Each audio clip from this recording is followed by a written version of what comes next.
আসসালামু আলাইকুম ভিউয়ার্স, কেমন আছেন? আশা করি সবাই ভালো আছেন। আমিও আলহামদুলিল্লাহ ভালো আছি।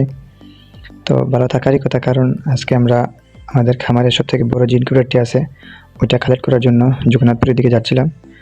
জগন্নাথপুরে আসলে ওনাদের থানার যে ওয়্যারহাউসটা আছে ওইখানে আমরা যাচ্ছিলাম, কারণ বড় কোনো পার্সেল থাকলে ওনারা হোম ডেলিভারি দেন না।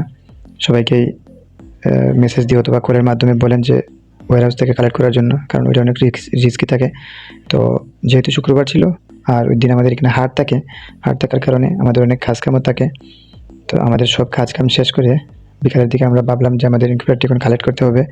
তো যেই বাবা সেই কাজ, বিকালের দিকে সব কাজ শেষ করে আমি এবং আমার ভাইয়ের ছেলে মানে ভাতিজা, আমরা দুজন রওনা দিয়ে দিলাম জগন্নাথপুরের দিকে, ওয়্যারহাউসের দিকে। ওইখান থেকে আমরা আমাদের ইনকিউবেটরটা কালেক্ট করব। আর যেহেতু বিকাল হয়ে গিয়েছিল, তো ইনকিউবেটরটি কালেক্ট করতে করতে আমাদের অনেক রাত হয়ে যায়। ফার্স্ট অফ অল ওনাদের ওইখানে ওয়্যারহাউসে অনেক ভিড় ছিল, সেহেতু আমাদের অনেক রাত হয়ে যায়।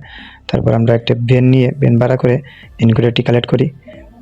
আমাদের ইনকিউবেটরটি মোটামুটি খরচ হয়েছে 22,000 টাকার মতো, আর ডেলিভারি চার্জ ওনারা নিয়েছেন আমাদের কাছ থেকে 1,900 টাকা।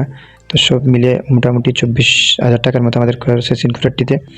এটা আসলে 1800 কোয়েলের ডিমের একটা ইনকিউবেটর, 1800 ক্যাপাসিটির, 1200 সেটারে আর 600 হয় হ্যাচারে।